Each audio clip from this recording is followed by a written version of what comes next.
donc revenons à cette affaire de l'affiche.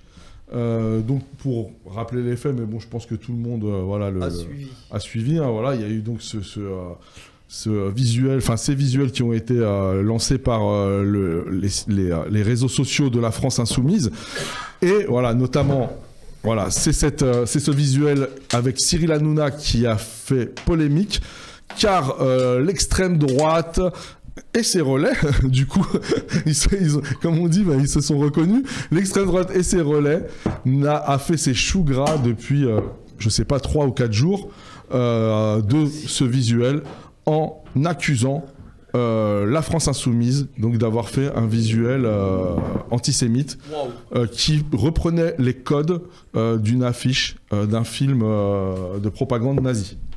C'est bon, j'ai bien pitché le truc. C'était en fait le juif suisse. Voilà. C'était une affiche dans l'entre-deux-guerres, une affiche de propagande, donc antisémite, anti-juive, je crois fomentée par Goebbels, si je me trompe pas. Et du coup, on a fait un parallèle a été fait au point que même Hanouna veut porter ça devant la justice, et que les médias Bolloré, les médias réactionnaires passent leur journée à parler de cette affiche et en gros à stigmatiser l'AFI comme étant antisémite. Donc est-ce que quelqu'un peut réagir par rapport à cette affaire? Alors d'abord comment... D'abord, je comprends pas pourquoi Hanouna porte plainte. Pourquoi il porte plainte? Pourquoi? Parce qu'on lui a fait une tête d'arabe, non? C'est pour ça, non? Parce qu'en fait, Hanouna est arabe. Il est tunisien. Il est tunisien arabe. Alors, l'affiche est terrible. Mais ce que je veux dire, c'est que on fait un lien entre lui et le fait qu'il soit juif, d'accord? Et on suppose que la France insoumise a fait cette affiche pour rappeler la fameuse affiche antisémite, etc. Bon, mais ça, c'est une interprétation. C'est une interprétation. Je veux dire, je vois pas pourquoi la France insoumise ferait ça alors qu'elle lutte contre le racisme. Ce serait aberrant et vraiment très très vicelard, excusez-moi l'expression. Hein, ce serait même bête. Comment? Ouais, stupide. Ouais. Ça serait même stupide. Stupide et contre-productif. Ouais. Contre-productif. Alors comme Hanouna est juif, on n'est pas censé savoir qu'Hanouna est juif. Il y a des tas de gens qui ne savaient pas qu'Hanouna était juif d'ailleurs. Hein.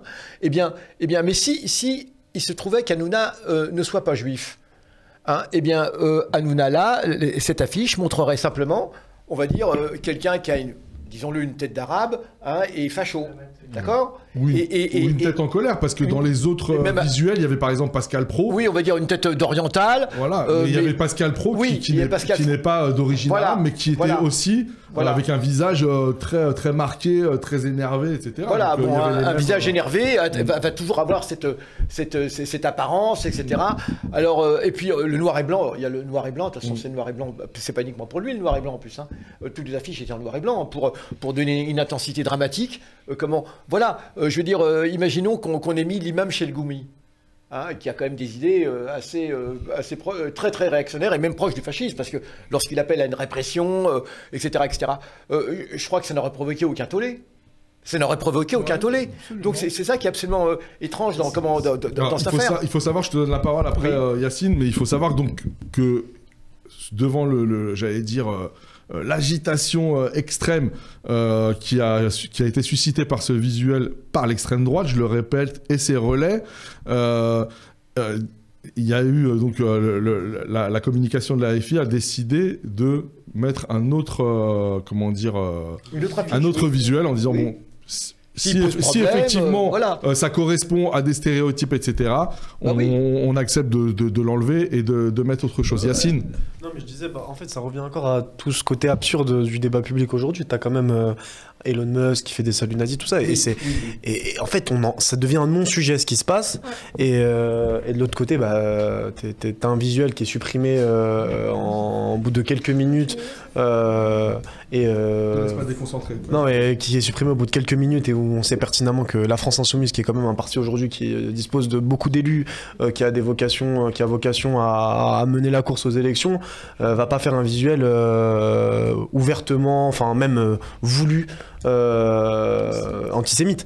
Et donc c'est pour ça que, franchement, là, c'est absurde. Tous ces gens-là, ils ont été silencieux quand on a vu tout ça, tu vois, d'Elon Musk à l'autre là qui avait fait un salut nazi quand Le Pen était parti le voir là, tu vois. Ils ont interprété. J'allais dire à l'envers, c'est-à-dire en disant non, vraiment vous êtes parano, il donne son cœur, il saluait la foule, alors que tout le monde a vu son geste à lui et le geste de Steve Bannon, qui étaient clairement des saluts fascistes ou nazis. Et apparemment, de toute façon, c'était pas la première fois. Il n'y a aucune discussion là-dessus, mais pour compléter un peu ce que tu étais en train de dire, c'est que la base du truc, c'est que la France insoumise, dans son programme, dans ses discours, dans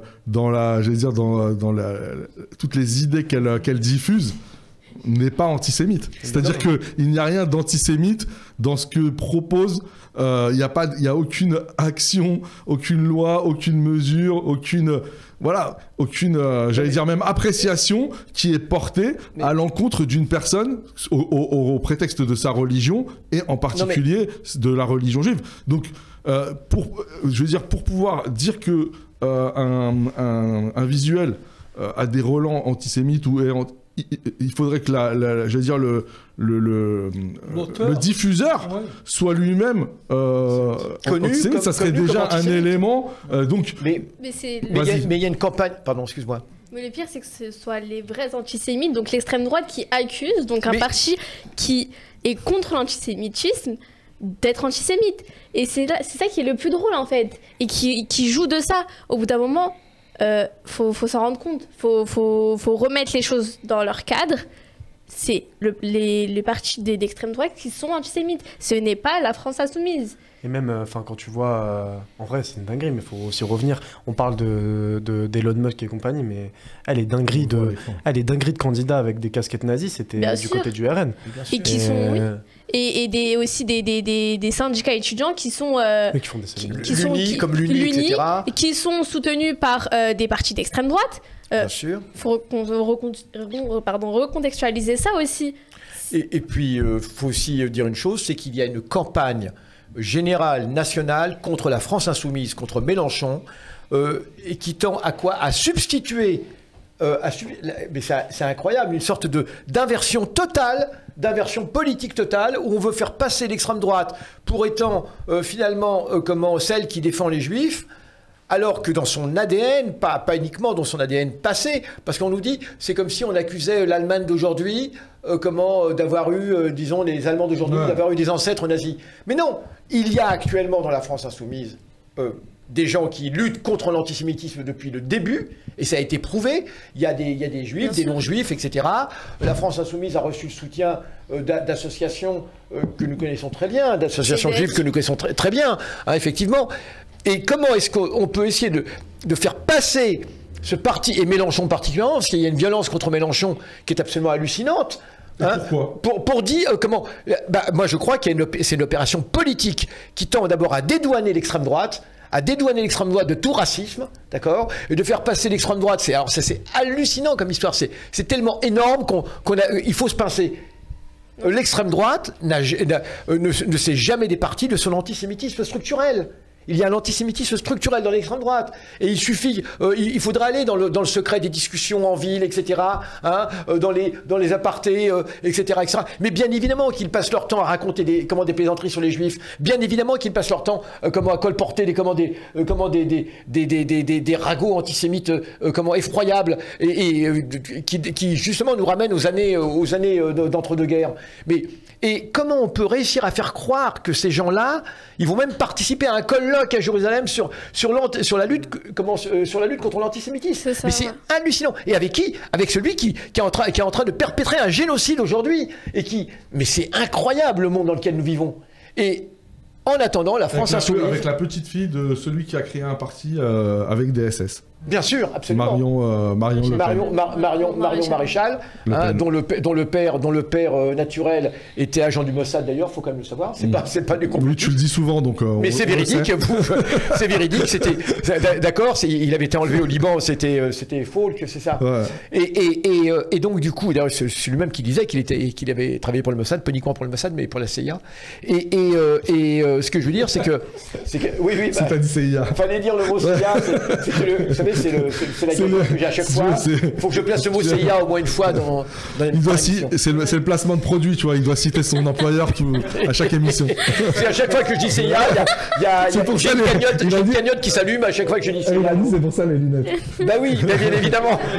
Et là, il y a Brian à Seattle qui est là. Oh, Youssef, $1. Youssef, $1.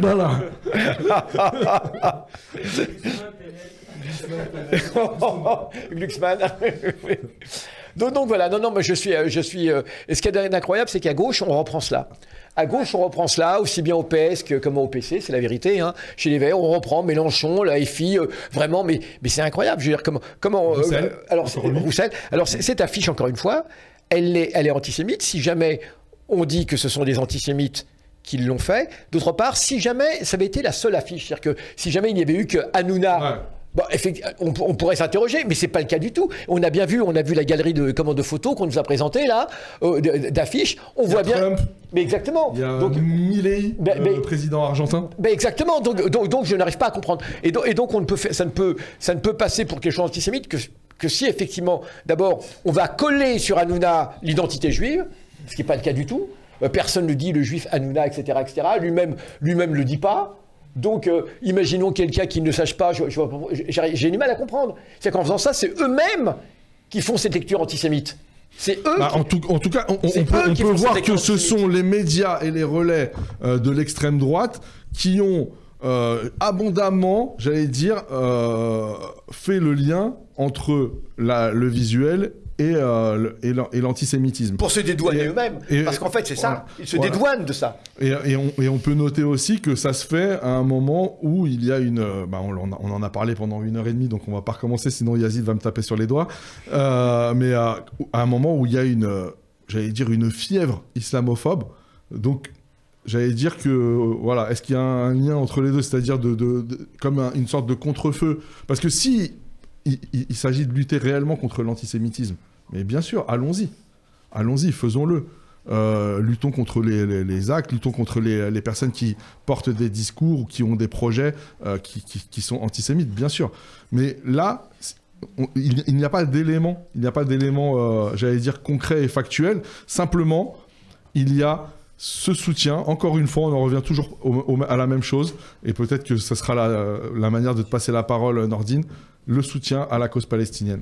Oui, c'est... Nordine. Absolument. Donc, on retombe dans la stupidité des réflexes un peu grégaires et des réflexes un peu populistes. L'ennemi de mon ennemi, c'est mon ami. Alors que c'est stupide comme réflexe. Pourquoi et en quoi et quelle logique, quelle raison qui fait que l'ennemi de ton ennemi doit être forcément ton ami. Donc l'extrême droite israélienne trouve dans l'extrême droite française son ami, ils sont invités, ils se rapprochent, il y a même carrément, on l'a vu avec les événements de fin octobre ou début novembre 2023, avec cette grande manif où Arnaud Klarsfeld va dédouaner le Front National, qui justifie le génocide en Palestine. Voilà, qui dit qu'ils sont les bienvenus dans la manif nationale pour lutter contre l'antisémitisme, alors que ce sont eux les antisémites. Moi, je leur ai dit, c'est-à-dire, moi, je le dis à la mosquée, sur le minbar, sur la chaire, je dis, ce n'est pas aux héritiers de Vichy, les anciens antisémites qui ont déporté les Juifs, de venir nous donner des leçons à nous, les musulmans, musulmans, tu te souviens, j'en ai parlé la dernière fois, tu as réagi, Youssef, qui protégeaient ces juifs justement pendant la Deuxième Guerre mondiale en leur fournissant des certificats de conversion à l'islam. Des centaines ont été sauvés comme cela. Je pense que le LFI, le Front la France Insoumise. La France Insoumise, pardon, merci. Donc, on ne lui pardonne pas, parce qu'il faut suivre le nombre de fois, des centaines de fois, pour lui rappeler la marche du 10 novembre 2019 contre l'islamophobie.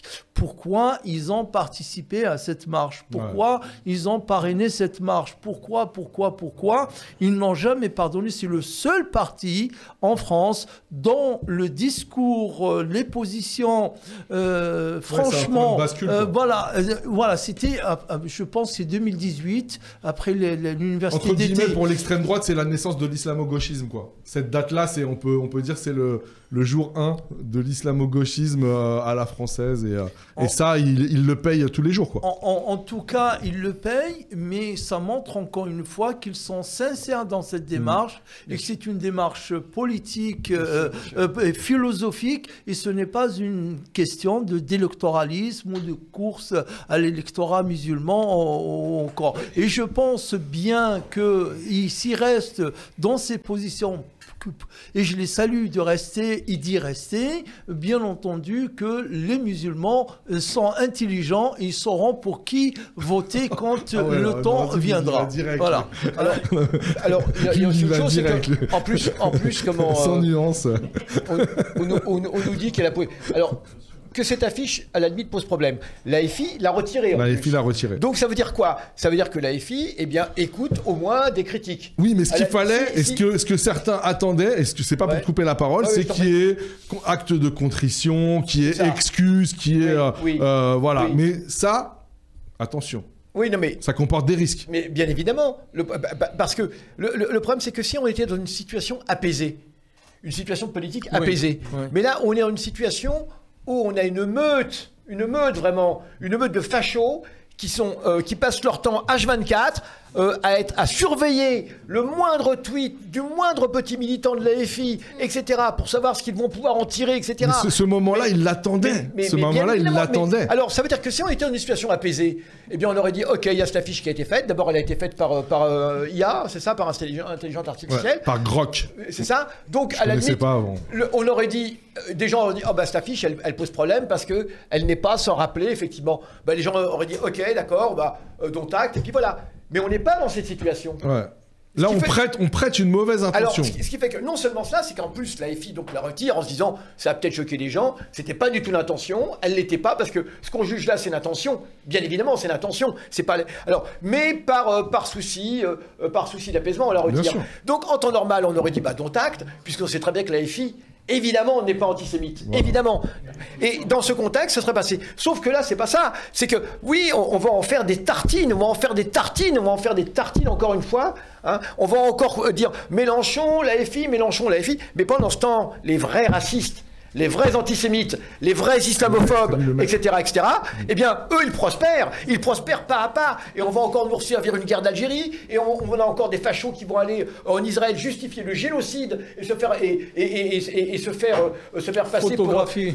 Oui, exactement. Gabriel Attal et Prisca Thévenot et Caroline Yadan qui ont été photographiés, enfin qui ont pris la pose à côté d'un maire qui a dit que il fallait raser en gros Gaza et le transformer en musée comme à Auschwitz. Voilà, ça et donc si vous voulez c'est l'inversion de la gravité, l'inversion des valeurs qui atteint un niveau absolument, j'allais dire terrifiant. C'est-à-dire que une affiche qu'on peut dire maladroite si on veut, qu'on peut dire voilà qui a été enlevée, qui a été produite par une organisation dont, jusqu'à preuve du contraire, aucune proposition de loi ou programmatique ou quoi que ce soit, aucune action, aucun discours antisémite n'a été tenu. Ni raciste. Et en face de ça, on a un gouvernement qui produit des mesures islamophobes, comme on a vu encore Al-Kindi, on a vu Retailleau se gargariser, se féliciter, etc.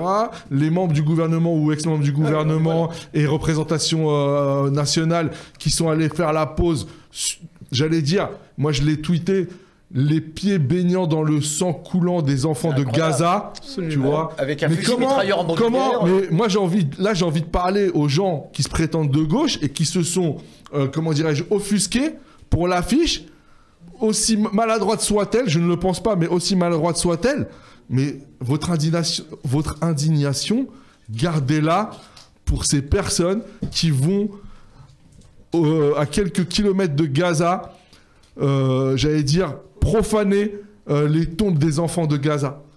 Gardez votre indignation pour ça et arrêtez de participer à des fausses polémiques, à sucer la roue, comme on dit dans le cyclisme, de l'extrême droite, parce qu'en fait, on est purement et simplement dans l'instrumentalisation de l'antisémitisme par l'extrême droite.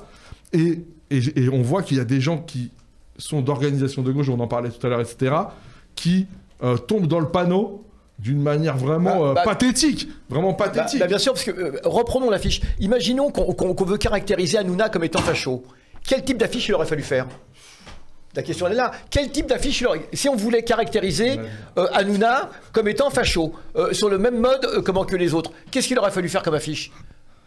Je ne comprends pas comment il aurait fallu faire donc une affiche où Hanouna aurait eu un regard très doux, etc. etc.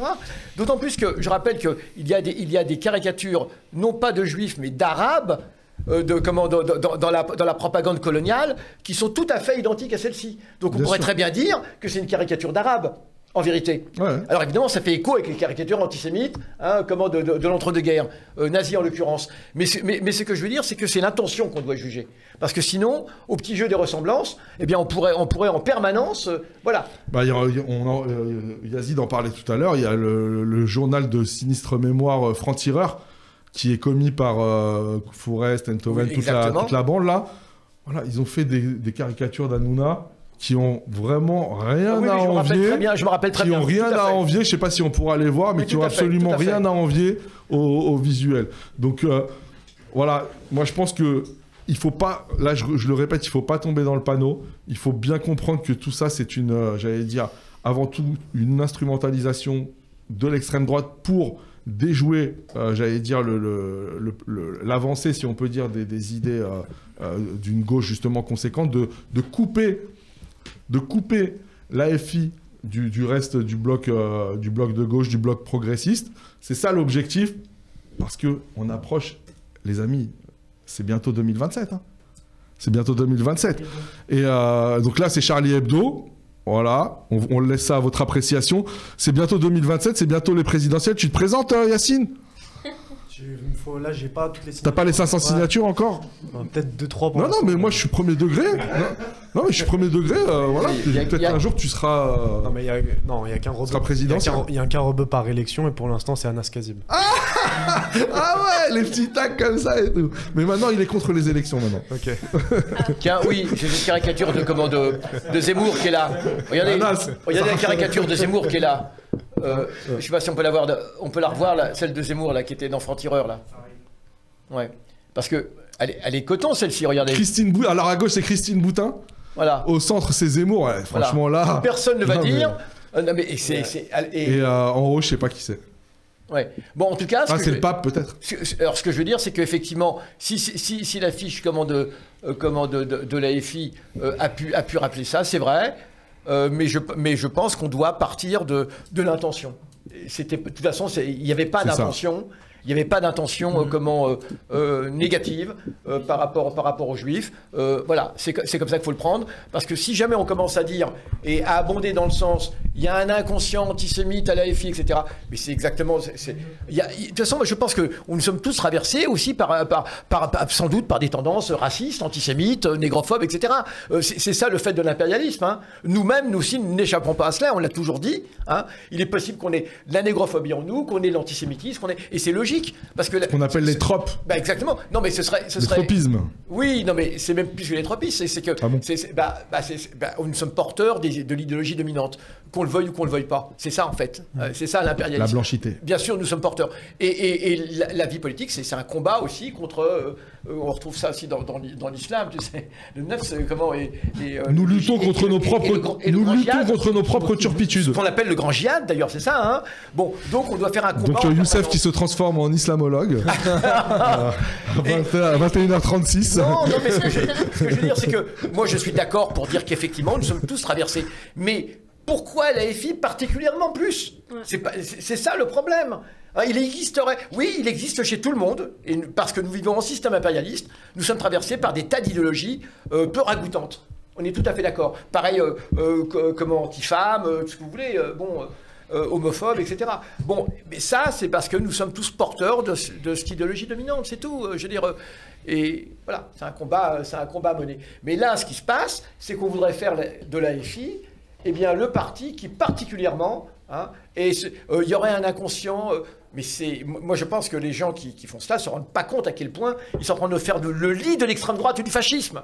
Et à travers la FI, le parti, parce que toujours je reviens à cet islamo-gauchisme qui serait né, là c'était un peu théorique ce que je disais, mais qui serait né le jour de la manifestation contre l'islamophobie, mais j'allais dire par transitivité. Oui. Il y a quelqu'un qui a donné 100 € sur le chat. Là. Oh, trop cool. C'est qui? C'est lui. C'est Jklevzda. Eh ben, khalas. Il a khalas. Il a khalas. Merci frérot. Franchement, lourd. Merci beaucoup. Sahaf Torek, non, tranquille. Par transitivité, je sais pas si on le dit comme ça, les étudiants émérites me corrigeront, mais c'est aussi la communauté musulmane. C'est-à-dire que c'est de dire, voilà, regardez. Les vrais antisémites, ce sont les musulmans. Tu vois, c'est ça aussi. L'extrême droite, attends, laisse-moi finir ma phrase. L'extrême droite qui instrumentalise justement ce visuel en disant, voilà, LFI produit un visuel antisémite, donc LFI, parti antisémite, et LFI, parti des musulmans.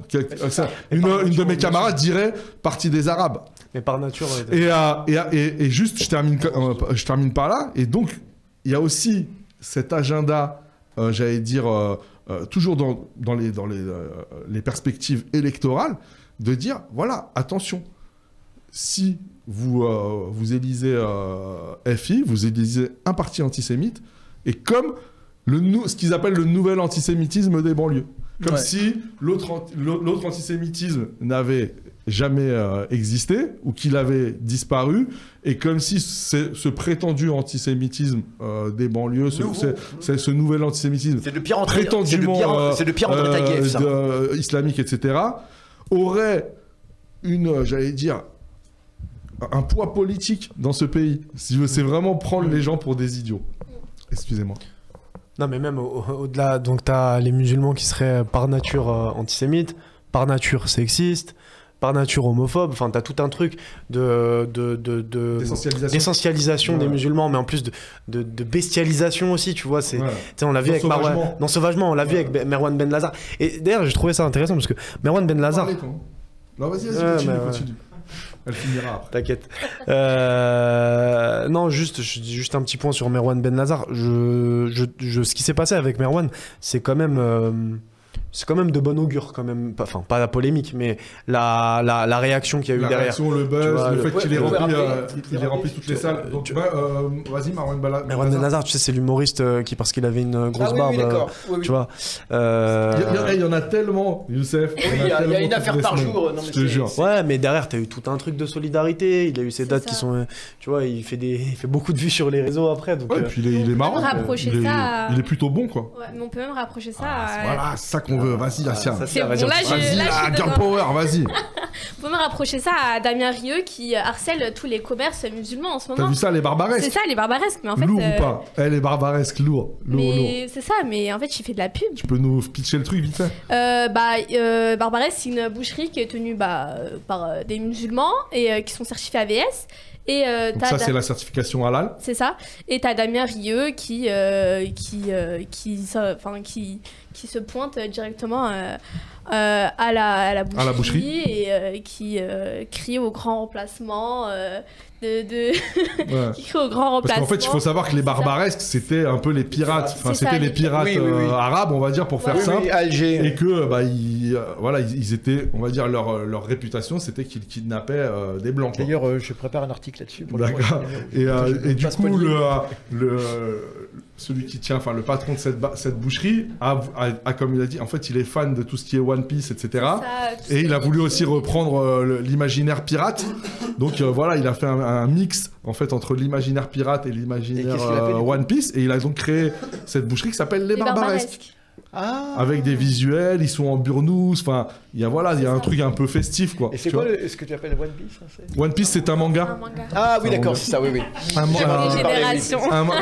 manga, c'est une bande dessinée japonaise. Non, je regarde. Japon quoi? Japonais. Et donc, ce qui s'est passé, comme disait Assia, il est parti le troller, quoi, en fait. Il est parti le troller, et lui, en fait, tout s'est retourné, un peu comme Merwan. C'est ça, et tout s'est retourné contre Damien Rieu, parce que tous les stocks ont été vidés au niveau de la boucherie. Ils ont fait un chiffre d'affaires immense, etc. Alors, je sais que toi, tu te diras pas, mais Damien Rieu, c'est une grosse merde. Voilà, moi, je peux le dire, parce que je serai jamais candidat à rien. Donc, Damien Rieu, cette grosse merde. Pardon, Nordine. En vrai, tu dis ça, mais regarde. En vrai, je recommencerai plus. Ma sœur va me tuer, vas-y. En vrai, c'est un truc basique, mais en vrai, on s'imagine à quel point il peut les mettre même en danger en faisant des trucs pareils, tu vois. Là, c'est de la chance, il est dans le 9-3, il est à Saint-Denis, tu vois, il y a personne qui va arriver. Et encore. Mais est-ce que tu peux faire il arrive, il filme les gens, il dit regardez eux ils veulent vous grand remplacer à telle adresse et ne les laissez pas. En gros, c'est un appel à la violence, quoi. Bah oui. Et d'ailleurs, ça arrive des fois que des restaurants à Neuilly-sur-Seine. C'est ça, égyptien qui reçoit des tags. Tu connais les bails, toi, hein? Moi, je vais y aller, je vais aller manger là-bas. On ira ensemble. Je sais pas comment il s'appelle, si on peut... Attends, mais vas-y, je vais essayer de retrouver le blast. Tu n'as pas le blast du restaurant? Non. Vas-y, continue. Mais en gros, qui subit des actes islamophobes avec même on taille des croix gammées. Des croix gammées, il y a eu des vitrines cassées, etc., des messages malveillants, etc. Des appels à boycotter. Il y a une grosse hagara qui est tous azimuts, c'est-à-dire qui est aussi bien, comme on l'a dit pendant pas mal de temps aujourd'hui, sur les représentants, que ce soit imams ou représentants des mosquées associatifs, mais également sur, vous l'avez dit, les étudiants à travers notamment la pratique sportive. On a parlé du ramadan où on a stigmatisé 4 mecs qui sont allés boire un verre d'eau. Ça fait un sujet. Non mais vous vous rendez compte, il y a la guerre en Ukraine, il y a la guerre en Palestine, il y a la guerre en RDC, et eux, ils font 8 heures sur « Oh là là, ils ont arrêté un match pour boire et manger une date. » Non mais vous vous rendez... je pense qu'on se rend pas compte. On vit une période de folie. Nous, on est dedans. Vas-y, on vit une période de folie. Ce travail-là, c'est de l'idéologie. On est en plein... C'est pas fortuit, tout ça. Hein. C'est pas parce que les gens, ils n'ont rien à faire, donc ils n'ont que l'islam, que les musulmans, etc. Voilà. Donc, ce matin, il y avait les œufs aussi, la pénurie des œufs. Vas-y. Ah bon? Ah, c'est encore la faute. C'est encore la faute. On finira par ça. Bon, d'accord. Vas-y, on finit par ça. Non, vous voulez parler d'autre chose. Hein, donc, vas-y, continue. Tu veux que je continue sur ça? Continue, pardon, j'aurais pas dit t'interrompre. Non, attends. Ce que tu dis, Samir, c'est très important qu'on réalise cela, parce qu'en fait, c'est vrai qu'on se pose des questions, mais quand est-ce que ça va arrêter? Quand est-ce que ça va finir? Est-ce qu'on peut avoir un répit? Est-ce qu'on peut... un vrai débat politique. Voilà, est-ce qu'on peut avoir un répit pour cela? Mais en fait, ça a été théorisé au début des années 2000 par un psychologue américain qui s'appelle Martin Seligman. Martin Seligman, il a développé... C'est le président de l'association des psychologues américain qui a développé un double protocole, si tu veux. Un protocole destiné aux militaires américains que quand ils torturent les autres, les Irakiens notamment, ils n'ont pas de remords, ils n'ont pas de coup sur le moral, etc. Donc il y a tout un protocole qui est fait dans leur direction. Et un autre protocole diabolique qui est fait en direction de l'ennemi, de l'adversaire, pour faire naître chez lui ce que lui aujourd'hui, enfin les psychologues du comportement appellent l'impuissance acquise. L'impuissance acquise. Tu sais ce que l'impuissance acquise, c'est qu'on se sente, c'est pour ça que je disais tout à l'heure pour Yacine, donc espoir, dignité, résistance, en même temps résilience pour moi aussi je dirais. Donc c'est un peu le contraire de cette théorie de Martin Seligman qui fait que les autres, il va recevoir toujours des coups. Il n'y a pas une semaine qui passe sans que l'islam, les musulmans n'en fassent un sujet d'actualité monté par des épingles ou bien leur soutien, soutien. Là, il a fait, voilà, voilà, exactement. Rima Hassan, exactement. Non mais c'est un truc, c'est du délire total. Voilà, c'est pour cette raison que les gens ne doivent pas perdre confiance en eux. Il faut avoir un caractère fort, il faut être combatif, il faut être résistant, il faut être digne et il faut avoir de l'espoir. Voilà, EDR. Je fais de la publicité pour eux. Et pour ça, il faut manger des œufs. Il faut manger des œufs, voilà. Oui, il y en a vous, hein, on a mangé des œufs tout à l'heure. J'en ai ramené 5 œufs. Donc j'avoue, c'est la première non musulman. Je t'assure que c'est la première fois depuis le début de Ramadan que j'ai fait des œufs. Et je l'ai fait exprès parce que j'ai voilà. C'est bien au contraire. Non, on mange pas les œufs, c'est-à-dire c'est rare, c'est-à-dire et là parce que j'ai vu ça dans les réseaux sociaux et j'ai vu le BFM TV, le journaliste qui interroge. Donc il y a une pénurie voilà, à cause du Ramadan, voilà, parce qu'il mange énormément. Il mange énormément. Moi, je t'enverrai le lien. Mais si je me rappelle, il y a déjà eu une histoire comme ça. C'était il y a 3 ans, pendant le Covid, c'était l'huile de table. Les crachats. L'huile de table. Vous avez dit les musulmans crachent par terre pendant le Covid, pendant le Ramadan pour pas avaler. Oui. Donc ils vont transmettre le Covid. Voilà. Et juste après, à la fin du Covid, c'était l'huile de table qui était en rupture parce que les musulmans, il faut frire leurs moutons. C'est ça. Et c'est des gens qui sont des universitaires, hein. Offrir leur bouton de la cravate, mais vraiment carré, en fait, qui viennent dire ça. C'est pas vrai, bien sûr que c'était pas vrai. C'était... Putain, non mais vraiment, je suis naïf. Hein. Trop, c'est trop, mais je me disais, encore une fois, résistance, résilience, il faut... Alors en tout cas, je crois qu'il a kiffé votre... J'aime bien. Ça peut être votre parrain. J'ai fait un prêche une fois. Un prêche, je vous assure, tout le sujet du prêche, ça portait sur ça. Ça portait sur les fameuses, le grain de sable, le truc de colibri, l'effet papillon, l'effet colibri. Dans 2 minutes, il va dire que c'est lui qui a créé le raid. Voilà.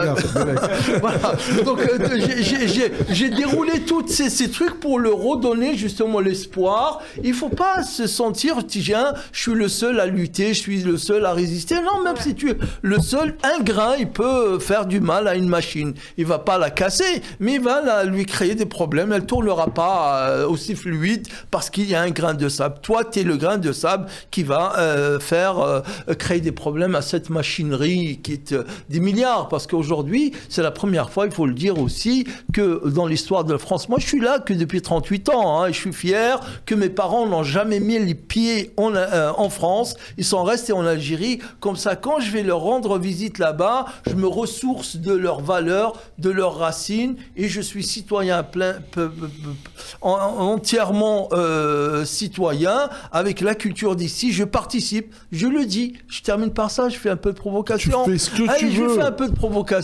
Allez, on va ramener Bruno Retailleau et Mouloud Aoussat, Nourdine, moi. On va les poser comme ça. Les 40 dernières années, qu'est-ce qu'il a fait, lui, pour la France? Lui, il s'est déguisé en cousin Hubert au Puy du Fou. Voilà. Qu'est-ce qu'il a fait? Essentiellement. Qu'est-ce qu'il a fait, lui? Il a triché à Interville. C'est pas vrai. Voilà. Donc, il y avait une histoire comme ça. Il a triché à Interville. Juste un exemple. On ramène lui, voilà, ministre. Moi, voilà, enseignant. Pendant 20 ans, 30 ans, 25 ans, j'ai enseigné, j'ai accompagné les étudiants pour leur diplôme, etc.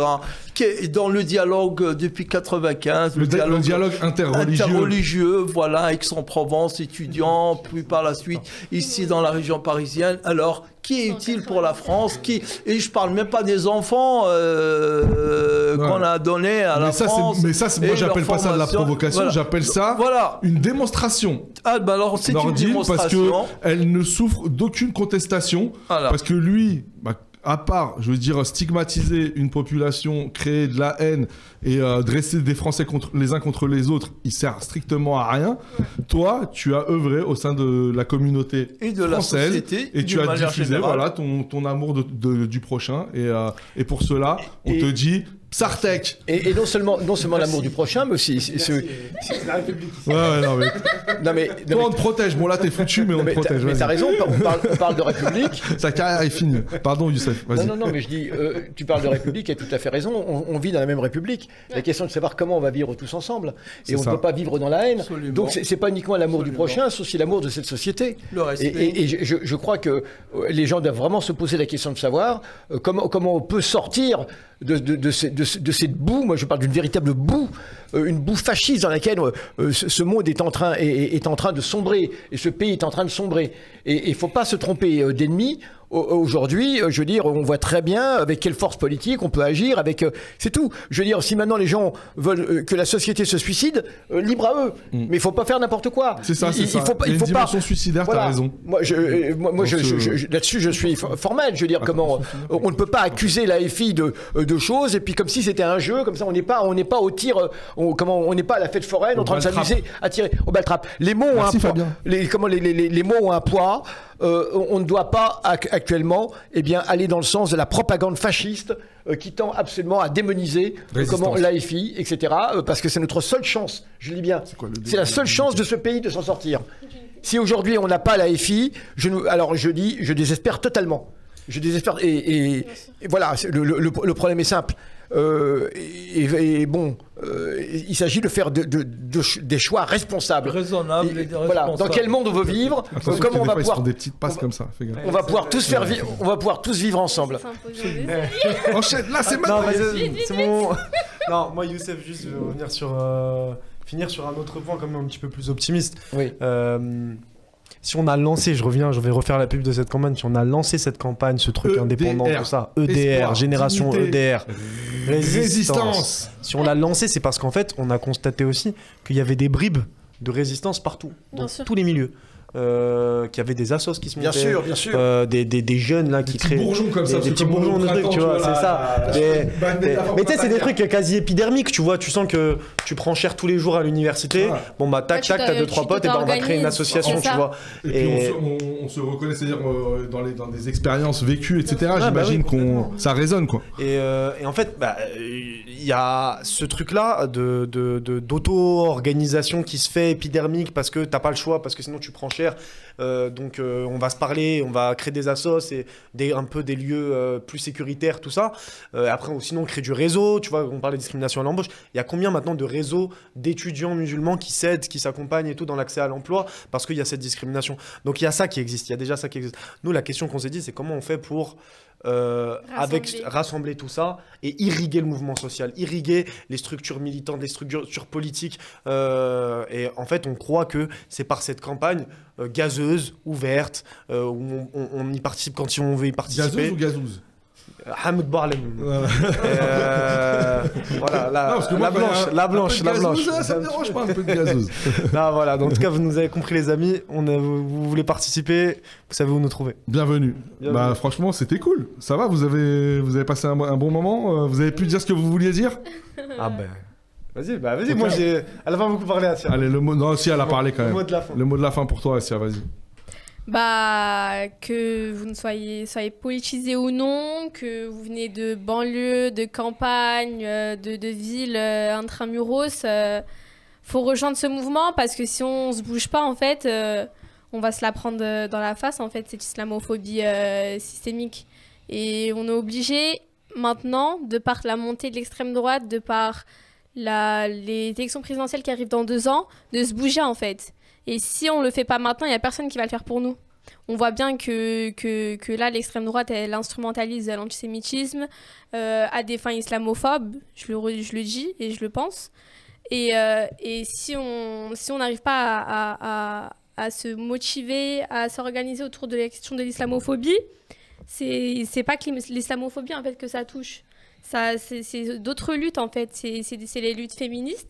Parce qu'on ne s'en rend pas compte, mais là, dernièrement, à la marche du 8 mars, il y a des collectifs d'extrême droite, comme Némésis, qui sont là Némésis et Nous vivrons aussi, bien sûr, qui étaient présents. Ils nous aiment bien. Nous vivrons, ils nous kiffent. Ah ouais? Ah, ils nous kiffent. Bon, on leur passe le CLM. Ouais. Et Ou pas. ou pas. Mais qui sont maintenant qui sont acceptés dans des marches et protégés par les forces de l'ordre qui représentent l'État dans ces luttes, dans cette marche qui est de base pour les droits des femmes, mais toutes les femmes, sauf que ces collectifs ils marginalisent les femmes musulmanes en fait. Et même des collectifs de gauche blanche, je suis désolée, féministes, aussi ne prennent pas position sur les questions des femmes. Et aussi... notamment par rapport au voile dans le sport, par ça. rapport au abaya, c'est ça, et au voile à l'université. C'est ça, et soit les femmes elles se dévoilent et elles correspondent aux normes occidentales, soit elles sont soumises et aliénées en fait. Sauf que non, sauf que les femmes musulmanes, si vous luttez pour les droits des femmes, c'est lutter pour les droits de toutes les femmes. Pour les droits de toutes les femmes et lutter aussi pour leur liberté de s'habiller, quoi. Et donc, voilà. Et aujourd'hui, comme on l'a dit, si on ne prend pas place dans la politique, dans le débat public, eh ben, on accepte l'extrême droite, en fait. Merci, Assia. De rien. Ouais. Merci, les amis. Merci, Nordine. Merci, Youssef. Merci, la technique. Sauf Christophe, bien sûr. Et on vous dit à bientôt. Espoir, dignité et résistance. Free Palestine. Et manifestation le 22 mars. Et manifestation le 22 mars.